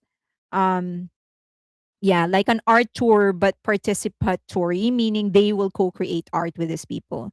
I think JK and Jin would be more like Tom and Jerry antics. Well, Big Hit would want the safety clause too. Correct. They would want the safety clause too. RM and Te, I miss Sutrita. I actually like Hobie and RM. They have a special kind of relationship.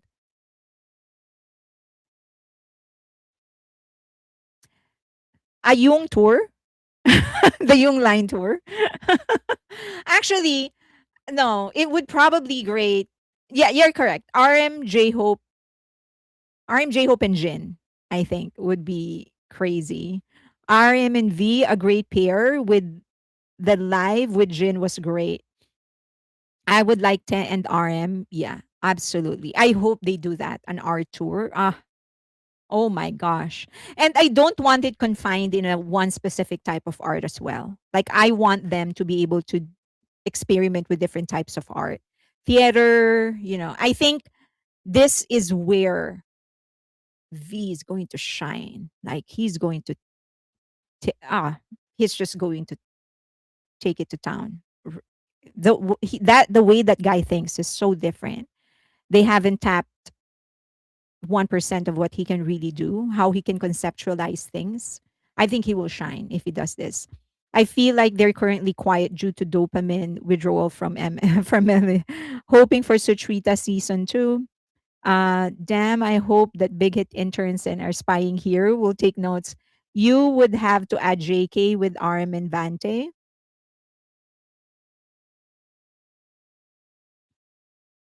Probably. I mean, yeah, I guess so. I guess so. I don't think our JK's that adventurous with art though. But yeah, I mean, yeah, anybody, like any combination. Come on, what am I talking about? Any combination is going to work. That's my pick for RM2, Jin and J Hope. Um, right, I miss this random talks. V has gotten even more beautiful, if that is possible. He is so talented. Uh, update on giveaway Vegas and the okay. So the giveaway I will get into tonight. I'm going to announce. It's basically just I- I'm going to get in touch with any of you. My first rule is first come first serve. So that's my first rule. Unless there is someone who's really in dire need of it, like you know what I'm talking about. If it's life or death or whatever, I'm probably inclined to give it to that person. And then there are certain conditions, like for the lodge that I have, someone I don't know if the person actually want their name to be mentioned, but so I have one lodge, and because it is a lodge, I will most likely ask um that this be given to someone with mobility issue, right? Or health sensitivity, because there's only like four of you in that. So yeah. um but other than that, if there's like no other factor in it, it'll just be first come first serve. Okay. um all right, so let me just read this last slab of messages. Okay, Te got RM started on museum tours. I want to see a day in the life of their manager, seeing the members from their point of view. Hobie prefers to hit the shops. Yonggi was so good at getting guests to open up. He was pretty good. Stunning. I hope RM gets to experience all art museum and music while in San Francisco. Fab, as always, Fairly. Thanks. Thank you. RM could visit Balboa Park. There are museums in San Diego. Oh yeah. Maybe he'll get to check out the Kimball while they're in Texas. Okay. Do you have any tickets? Yes. For giveaway? Yes. So I'll be announcing them in Patreon. Okay. Thank you so much, everybody, for being here. And I will see you guys on Friday. And then next week is the or no. Is next week the is next week the Vegas? No. So I will oh yeah. So I will see you Friday for the members only live stream. And then next week is when I'll see you guys in Vegas. Okay, thank you very much, everybody. Thank you for being with me. Bye.